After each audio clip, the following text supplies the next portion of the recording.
Guten Tag. Hallo von zu Hause. Hey, folks at home, this is Herr Klog, coming to you on September 16th.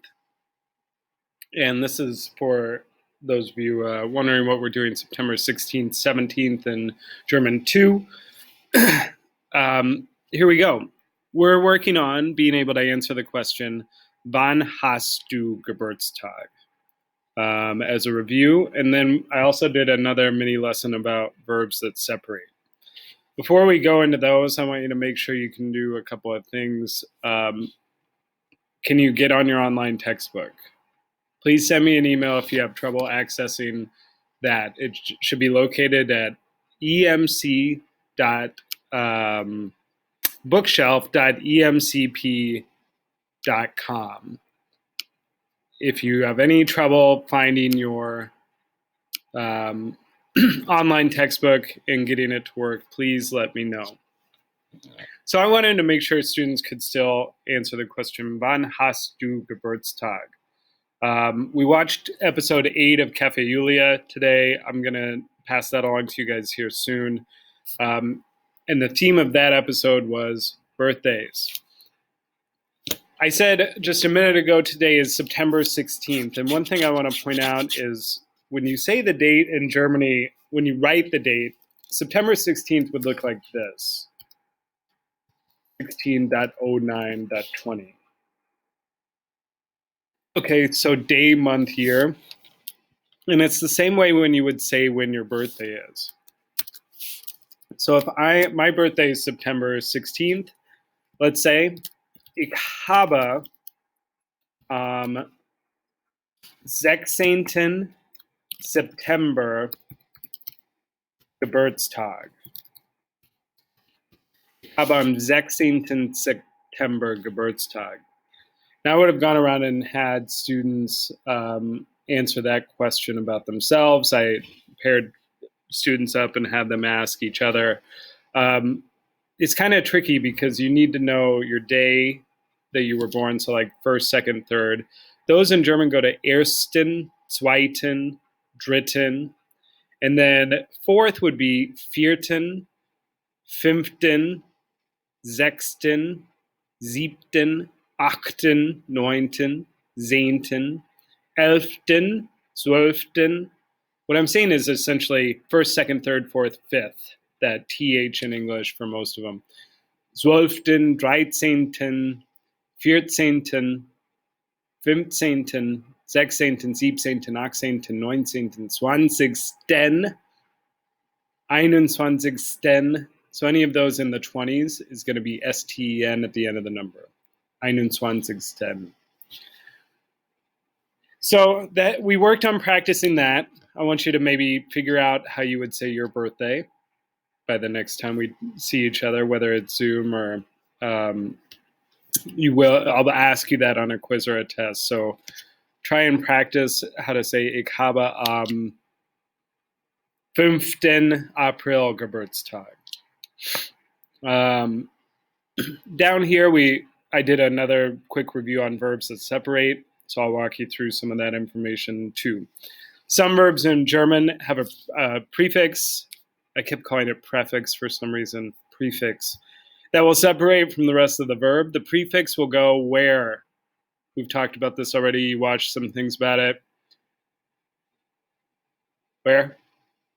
At the end. Genau. The rest of the verb gets conjugated as usual.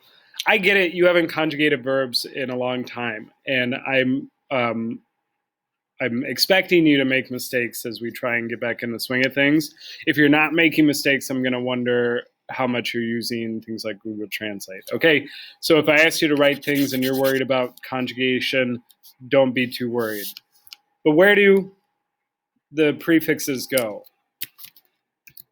The end. So if I wanted to use ich, die Jacke, and anhaben, ich being I, die Jacke being jacket, anhaben being to have on, how do I make a sentence? To ask a question, I'd ask, was hast du an, right? Or hast du eine Jacke an? in a question, it's got to go at the end. But if I'm saying I have a jacket on, ik habe die Jacke an. An's got to go at the end. There are times where it doesn't split up, but I'm trying to train you guys to recognize these verbs with prefixes. There are quite a few, and break them up, conjugate the part left over. Let's see what happens with he has the t-shirt on. So except conjugate anziehen, or he puts on is anziehen. So anzieht.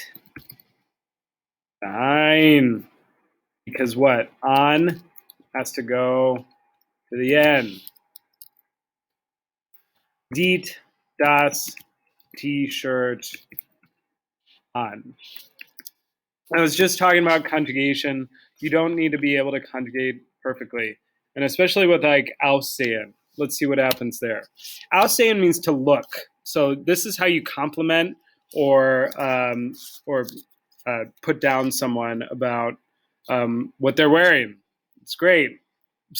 Hopefully we're dishing out compliments. You might want to tell someone they look beautiful. Du siehst schön aus. If you wanted to tell them you don't look so good.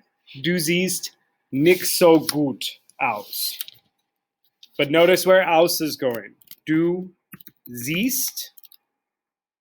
Vowel changes there, if you notice. Don't worry about that. Du siehst geil aus. You forgot geil, remember super geil. Geil means cool. Du siehst geil aus. You look great. You look good.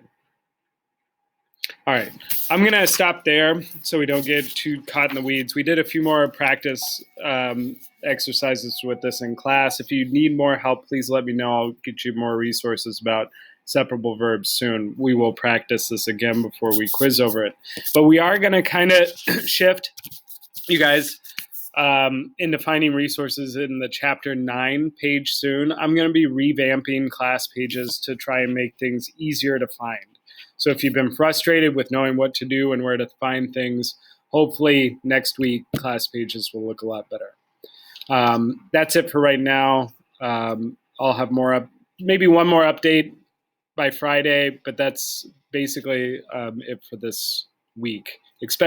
Get caught up on your later missing assignments if you have them. Ask me questions if you don't know where to find things, and expect the pace to pick up a little bit next week. Danke.